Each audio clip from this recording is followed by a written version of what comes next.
ప్రభాస్‌కి మాత్రమే సాధ్యమైనటువంటి ఈ ఫీట్ ఇండియాలో ఇంకా ఏ పెద్ద హీరో కూడా సాధ్యం అవ్వటం లేదేమో అనిపిస్తుంది.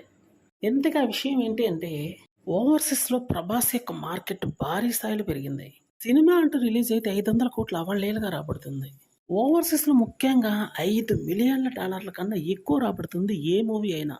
అది కూడా తక్కువ రోజుల్లోనే రాబడుతుండటం విశేషం.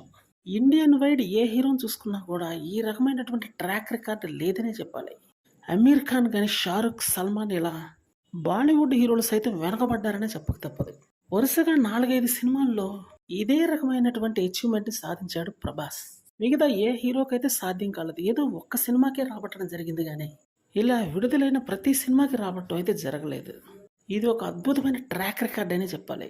ఎంత సెన్సేషనల్ ఫీట్ అనేది ఒక్క ప్రభాస్‌కి మాత్రమే సాధ్యమా? భవిష్యత్తులో ఇంకెవరికైనా సాధ్యమవుతుందా? అనైతే ఒక ప్రశ్న జనిస్తుంది. దీనికి సమాధానమే జూనియర్ ఎన్టీఆర్‌కి అయితే ఆ ఛాన్స్ ఎక్కువగా ఉందని తెలుస్తుంది. ఎందుకంటే ఇప్పుడు రైజింగ్ పాన్ ఇండియన్ హీరోల్లో నెక్స్ట్ వినిపిస్తున్నటువంటి పేరదే.